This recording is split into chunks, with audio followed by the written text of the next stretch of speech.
हीन भुवन में सारवीत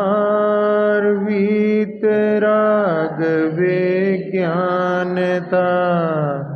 शिव स्वरूप शिव का नमः त्रयोग संहारिके।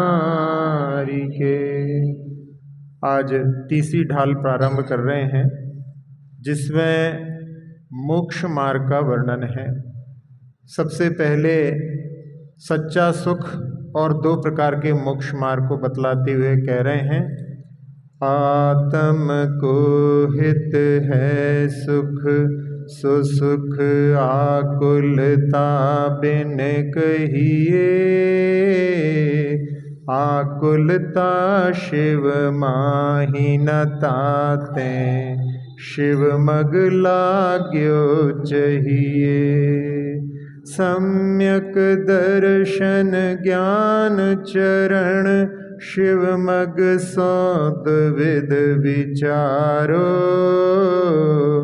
जो सत्यार्थ रूप सो निश्चय कारण सो व्यवहारो।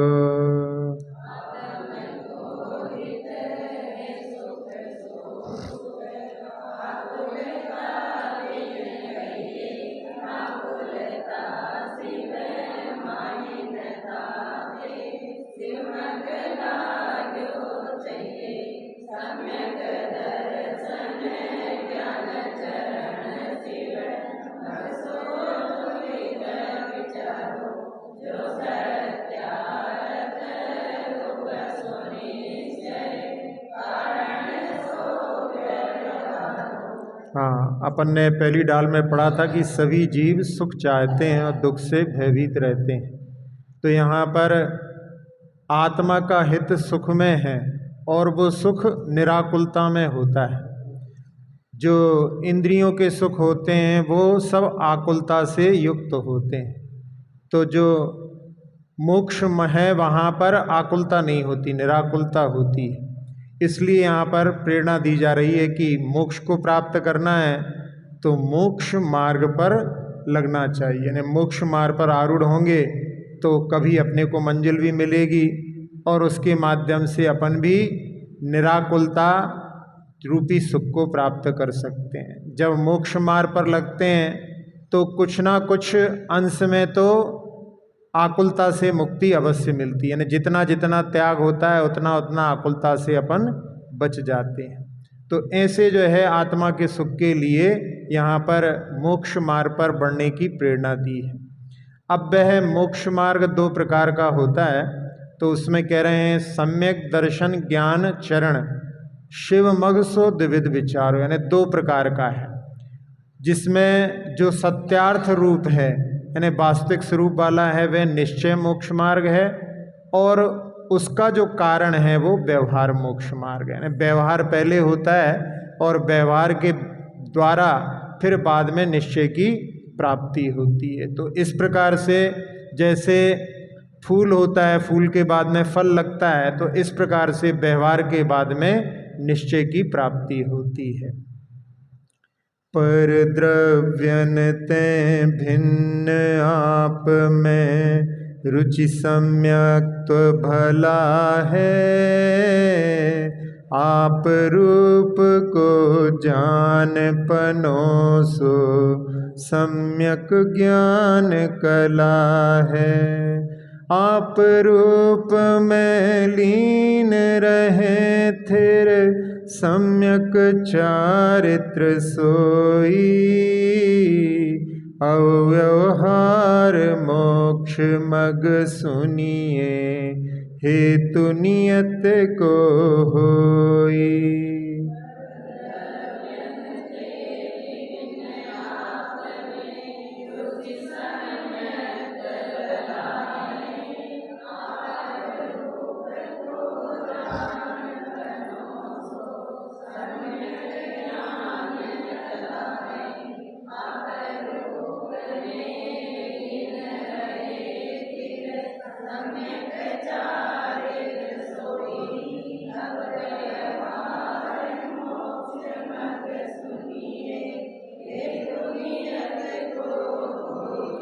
हाँ, अब इस काव्य में सबसे पहले निश्चय रत्नत्रय के स्वरूप को बतला रहे हैं। जो निश्चय रत्नत्रय होता है उसमें सबसे पहला घटक जो निश्चय सम्यक्त है, पर द्रव्यों से भिन्न अपनी आत्मा में जो रुचि है वो निश्चय सम्यक्त कहलाता है। अब ये जो निश्चय सम्यक्त होता है ये निश्चय चारित्र का अविनाभावी होता है, यानी जब रत्नत्रय होगा तब वो निश्चय सम्यक्त होगा।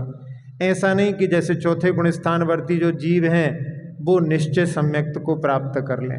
कई बार कहते हैं कि लोग निश्चय पहले होता है व्यवहार बाद में होता है। पहले दिल्ली जाने का निश्चय किया तो वो जो है भले ही शब्दों से आप उसको निश्चय कह लो, लेकिन निश्चय तो मंजिल पर पहुंचने पर होता है। तो इस प्रकार से यहाँ पर जहाँ सारे 7 तत्वों में जो है जीव तत्व, 6 द्रव्यों में जो आत्मद्रव्य है, ये सब आत्मद्रव्य देखेंगे तो अपन सारे द्रव्य आ जाएंगे। तत्वों में जो है सारे तत्व के सब भाव आ जाएंगे, लेकिन उनको सबको छोड़ करके अपने आत्म तत्व में, आत्मद्रव्य में, आत्म पदार्थ में, आत्म अस्तिकाय में जो लीनता है वो जो है चारित्र के लिए है, लेकिन उसमें पहले जो रुचि उत्पन्न होती है वो जो है निश्चय सम्यक्त कहलाता है। और फिर उसको जानना, अपनी आत्मा को जानना, ये जो है निश्चय सम्यक ज्ञान कला के रूप में कहा। वैसे पुरुषों में 72 कलाएं और स्त्रियों में 64 कलाएं होती हैं, लेकिन वो सारी कलाएं केवल संसार की ही कारण हैं। ये जो कला है सम्यक ज्ञान कला, वो जो है संसार से पार करने वाली है। तो अपने को, अपनी आत्मा को जानने का जो उसमें प्रक्रम होता है वो निश्चय सम्यक ज्ञान कहलाता है। और जब आत्मा में लीनता को प्राप्त होते हैं श्रवण, तो शुद्धोपयोग की स्थिति होती है, तो वो निश्चय सम्यक चारित्र कहलाता है। तो जो चौथा गुण स्थानवर्ती जो सम्यक दृष्टि जीव कहलाता है वो वहाँ पर शुद्धोपयोग को प्राप्त नहीं कर सकता, लेकिन शुद्धोपयोग की भावना कर सकता है कि हमको भी वो प्राप्त हो।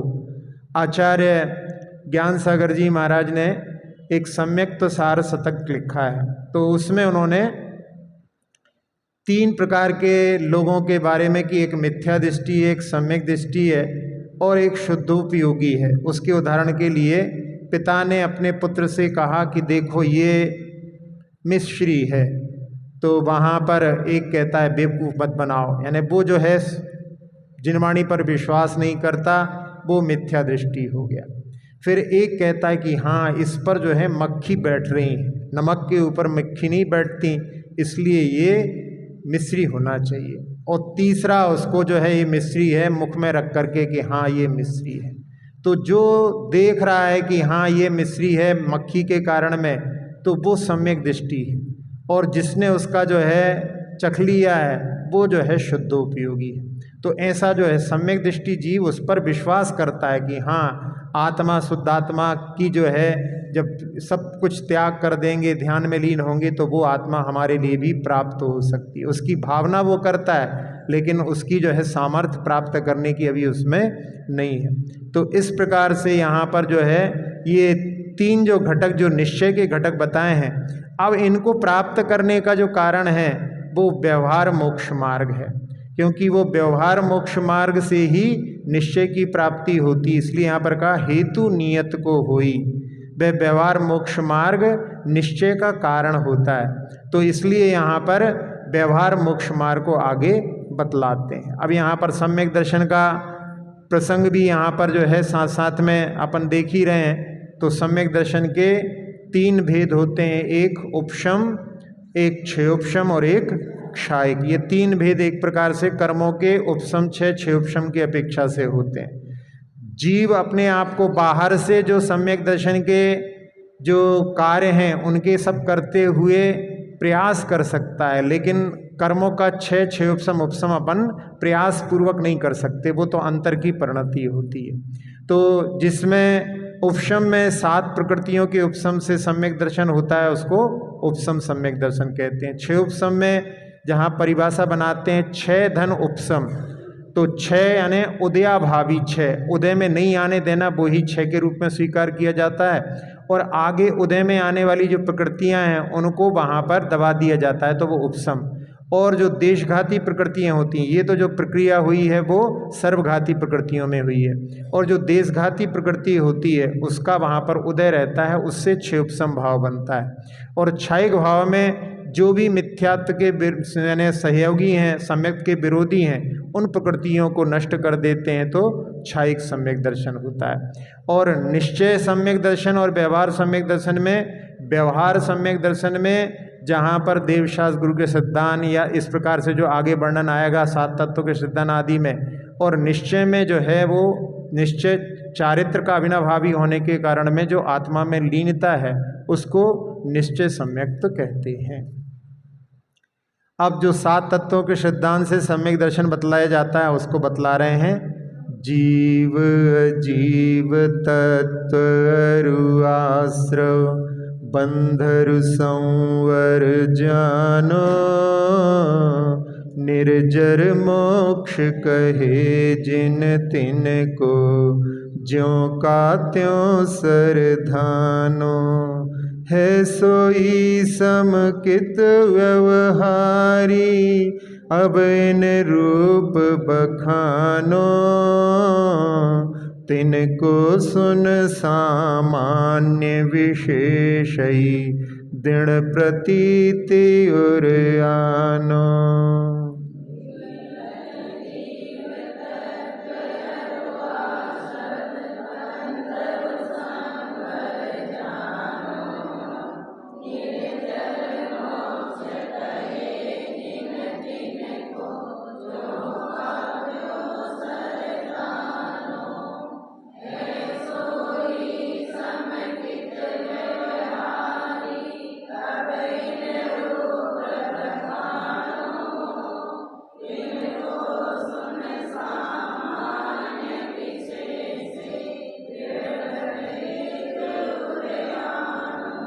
हाँ, यहाँ पर 7 तत्वों के नाम बतलाए तो आप लोग सभी लोग परिचित हैं। जीव तत्व जो है, जहाँ जो चेतना लक्षण वाला होता है वो जीव होता है, और उससे विपरीत वो अजीव होता है।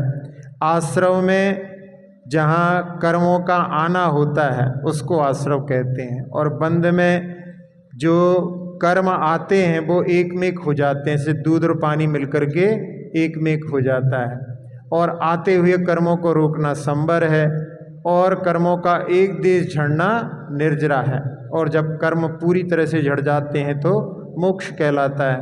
प्राचीन उदाहरण वो नाव वाला तो सब लोगों के लिए स्मरण में होगा ही, उसी को अपन दूसरे रूप में यहाँ पर भी देख सकते हैं। जैसे ये हाल है और यहाँ पर हम बैठे हुए हैं, फिर जो है लोगों का आना चालू हो गया तो वो आश्रव हो गया, फिर आए तो बैठ गए तो बंद हो गया, और जब हाल भर गया तो अब कहा भाई अब कोई नहीं आ सकता, जहाँ कहीं पर जो लिमिटेड होती हैं सीट्स तो वहाँ पर अब नहीं आ सकते, तो वो संवर हो गया। और उसके बाद में लोग थोड़े थोड़े निकलने लगे तो निर्जरा, और जब पूरा खाली हो गया तो मोक्ष। तो इस प्रकार से ये 7 तत्व हैं। इनका जो स्वरूप है, इनका जैसा स्वरूप है उसको वैसा सिद्धांत करना, तो ये जो है संकित व्यवहारी यानी व्यवहार सम्यक्त कहलाता है। अब इनका आगे जो है एक एक द्रव्य का, एक एक तत्व का रूप जो है यहाँ पर स्वयं दौलत राम जी व्याख्यात कर रहे हैं, और इन सभी तत्वों को सामान्य और विशेष रूप से समझ करके और उनके प्रति अपने हृदय में दृढ़ता से उसको धारण करना चाहिए। तो इन जो है तत्वों को समझ करके अपने लिए, अपने जिन भावों के माध्यम से कर्मों का आश्रव होता है तो उनमें अपने लिए जागृति रख करके, बंधन भी होता है, जो भी कर्म अपन जैसा सोच लेते हैं उस प्रकार की भावना बन जाती है, और संवर का जो कारण है उनको अपनाएंगे तो अपन उन कर्मों से बच सकते हैं, और तप के माध्यम से निर्जरा होती है। तो इस प्रकार से इनका अच्छी तरह से यहाँ पर समझ करके और उसको हृदय में दृढ़ता से धारण करने की प्रेरणा भी दे रहे हैं। अब यहाँ जीव के सबसे पहले भेद बतलाते हुए कहते हैं, बहिरातम अंतर्यातम परमात्म जीव त्रिधा है, देह जीव को एक गिने, बहिरात्म तत्व मुधा है। उत्तम मध्यम जगन त्रिविध के, अंतर आत्म ज्ञानी। द्विविध संग बिन शुद्ध उपयोगी, मुनि उत्तम निज ध्यानी।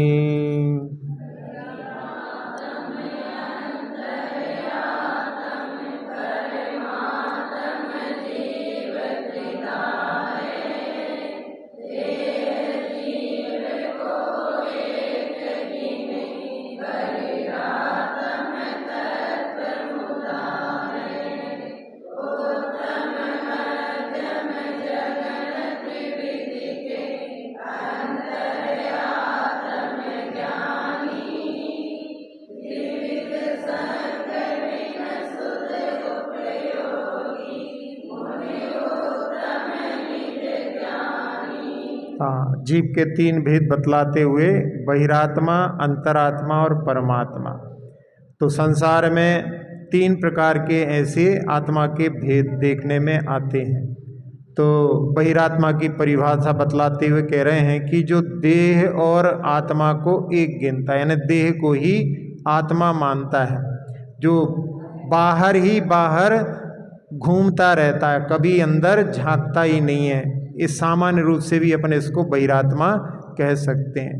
जैसे अपन ने भगवान की स्तुति में पढ़ा था कि भगवान आपको नहीं पहचान करके मैंने अपने आप को नहीं जाना, क्योंकि संसार में सब लोग बाहर ही बाहर देखते रहते हैं। जब वीतराग प्रभु को देखते हैं तो अंतर की दृष्टि प्राप्त होती है। तो जो केवल बाहर ही बाहर देखता रहता है, इंद्रियों के विषयों से केवल बाहर को ही विषय बनाता है, वो बहिरात्मा तत्व मुदा है, यानी तत्व के विषय में मोहित है, यानी तत्व को सही स्वरूप से नहीं जानता। और जो तत्व के स्वरूप को जानता है उसके अंतरात्मा के तीन भेद होते हैं। तो उसमें उत्तम, मध्यम और जघन, ऐसे उसके तीन भेद होते हैं। तो सबसे पहले जो उत्तम जो अंतरात्मा है उसके लिए बता रहे हैं कि जो दोनों प्रकार के संग से यानी परिग्रह से रहित हैं। अंतरंग परिग्रह और बहिरंग परिग्रह होता है। तो बहिरंग परिग्रह त्याग करने के बाद अंतरंग परिग्रह, यानी अंतरंग में कषाय, मिथ्यात्व और क्या रहता है, मिथ्यात्व, कषाय और नौ कषाय, हाँ, ये सारी जो है अंतरंग परिग्रह होती हैं। इनमें अंतरंग परिग्रह का भाव होता है। जैसे कई बार लोग कहते हैं कि तुमने मेरी हंसी नहीं देखी है, यानी उसमें हंसी में भी अपनत्व का भाव रहता है। तो ऐसे ही सब जो चीज़ अंतरंग के कषाय के भाव होते हैं उनमें सब में वो अपनत्व का भाव रहता है। तो ऐसे सारे परिग्रहों से जो रहित हैं, ऐसे शुद्ध उपयोगी जो मुनिराज हैं, वो जो हैं उत्तम अंतर आत्मा कहलाते हैं, जो अपनी आत्मा का ध्यान करते हैं। तो इसमें मुख्यतः से 12वें गुणस्थानवर्ती मुनिराज का इसमें अपन जो है स्वीकार करते हैं। फिर मध्यम अंतरात्मा के लिए आगे बतलाएंगे। और दूसरी तरीके से देख करके जहाँ पर तीन भेद बतलाए हैं, तो पहला, दूसरा, तीसरा गुणस्थान ये बहिरात्मा के भेद, यानी बहिरात्मा इसमें घटते हुए रूप में रहती है। और अंतरात्मा के लिए 4 से लेकर के 12वां गुणस्थान तक, और परमात्मा के जो हैं 13वें, 14वें और ऊपर भी चले जाते हैं, लेकिन गुणस्थानों की अपेक्षा से तो 13, 14। तो ये भी अपन इसके साथ साथ में गुणस्थानों को भी देख सकते हैं। जो गुणस्थान होते हैं वो मोह और योग के निमित्त से आत्मा के गुणों के जो स्थान हैं वो उनको गुणस्थान कहा जाता है। अब मध्यम और जघन अंतरात्मा का और परमात्मा का स्वरूप बतलाते हुए कहते हैं, मध्यम अंतर आत्म है जे देशव्रती अनगारी, जगन कहें अविरत समदृष्टि, तीनों शिव मगचारी, सकल निकल परमात्म द्वैविध, तिन में घाति निवारी, श्री अरिहंत सकल परमात्म लोकालोक निहारी।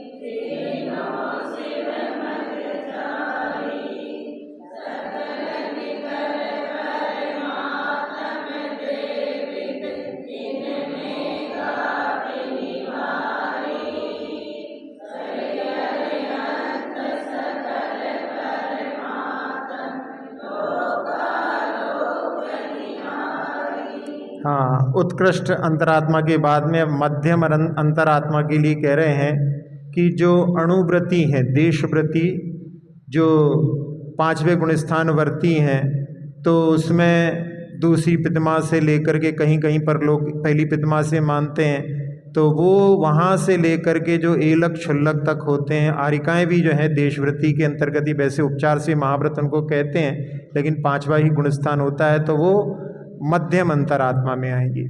और अनगारी जो मुनिराज हैं, जिनका कोई आगार नहीं है, वो 11वें गुणस्थान वर्ती तक जो हैं वो भी यहाँ पर मध्यम अंतरात्मा में स्वीकार किए जाते हैं। और जो जघन्य अंतरात्मा में सम्यक दृष्टि, जिसके पास में कोई व्रत नहीं है लेकिन सम्यक दृष्टि है, यानी 7 तत्वों पर सिद्धांत रखता है, देवशास्त्र गुरु पर सिद्धांत रखता है, तो ऐसे ये 3 प्रकार के अंतरात्मा होते हैं। तो यहाँ पर दौलत राम जी ने तीनों को जो है मोक्ष मार्ग पर चलने वाला कहा है, शिवमगचारी, लेकिन यहाँ उपचार से उनको मोक्ष मार्गी कहा है, यानी भविष्य में वो चलेगा। इसीलिए पंडित टोडरमल जी ने मोक्ष मार्ग प्रकाशक में लिखा है, आगे होसी अवार कोनी, यानी आगे जो है वो होगा मोक्ष मार्गी, अभी नहीं, वर्तमान में अभी नहीं, लेकिन वो आगे होगा। इस दृष्टि से वहाँ पर उपचार से उसको स्वीकार किया जाता है। तो ऐसे जो हैं अंतरात्मा के बारे में बतलाया। अब जो परमात्मा हैं उनके 2 भेद किए, तो सकल और निकल। कल का अर्थ होता है देह, तो जो देह सहित हैं और देह रहित हैं, ऐसे 2 प्रकार के परमात्मा होते हैं। तो जिसमें जिन्होंने घाती कर्मों को नष्ट कर दिया है, 4 घाती कर्म होते हैं, कौन कौन से? ज्ञानावर्णी, दर्शनावर्णी, मोहनी और अंतराय। 8 कर्मों में जो क्रम जहाँ दिया जाता है वहाँ पर ज्ञानावर्णी, दर्शनावर्णी, वेदनी, मोहनी, आयु, नाम, गोत्र और अंतराय। तो ऐसा क्यों दिया जाता है? 4 घातिया कर्म पहले देते, 4 अघातिया बाद में देते, लेकिन एक जो है वेदनी को इधर रख दिया, अंतराय को सबसे आखिरी में रख दिया। ऐसा क्यों किया? मालूम है? नहीं मालूम? तो उसमें क्या है कि वेदनी कर्म जो है वो मोह के सद्भाव में घाती कर्म जैसा दुख देने वाला होता है, इसलिए उसको घातिया के इधर रख दिया। और अंतराय कर्म जो है वो आयु, नाम, कर्म, इनका आधार लेकर के जो घात करने में समर्थ होता है, और वो जो है देशघाती प्रकृतियां होती हैं उसमें, इसलिए देशघाती प्रकृति है, इसलिए उसको जो है आखिरी में रखा है।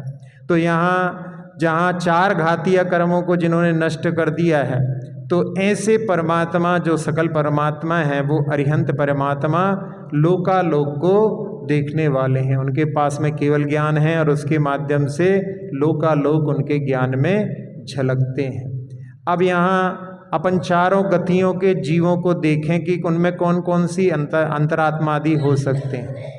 तो देव और नारकी में बहिरात्मा हो सकते हैं और जघन्य अंतरात्मा हो सकते हैं, और त्रियंच में बहिरात्मा, जघन अंतरात्मा और मध्यम अंतरात्मा भी हो सकते हैं, और मनुष्य में वहाँ पर सकल परमात्मा तक हो सकते हैं, क्योंकि जो निकल परमात्मा है वो जो है मनुष्य गति में नहीं, वो तो सिद्ध गति में होते हैं। तो इसलिए सकल परमात्मा तक जो है वो यहाँ पर हो सकते हैं। अक्षर पद मात्रा से दूषित वचन अगर ममहीन रहे, प्रमाद कषाय के वश में सम्यक अर्थ विलीन किए, जिन वाणी माता मेरी उन सब त्रुटियों को क्षमा करें। दे आशीष शीघ्र हम सबको केवल लब्धि रमा प्राप्त हमें हो।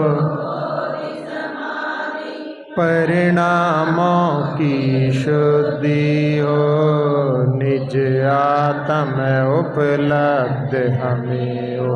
शाश्वत सुख की सिद्धि हो। चिंतित वस्तु दात्री माता चिंतामणि उपमा भांति। करूं वंदना पूर्ण विनय से चरण रखूं मैं ये पाती। कर जिन वाणी स्तुति तन की ममता टार। महामंत्र का जाप अब सभी जपें नभ बार।